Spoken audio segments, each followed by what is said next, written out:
Guztioi, ni Ane Gurtuaren naiz, Eguzkibe ikastolako ikaslea eta Watson Darrak liburua irakurri dut.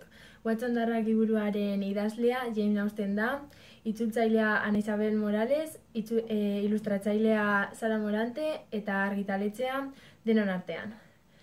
Liburu honetan, 18. mendean Inglaterra nola bizi ziren kontatzen du. Protagonista Emma Watson da, eta beti bizi izan da bere osaba eta izeko aberatsekin. Baina egun batetik bestera, bere aita gaixorik dagoenez, bere familia pobrera itzultzera behartuta dago.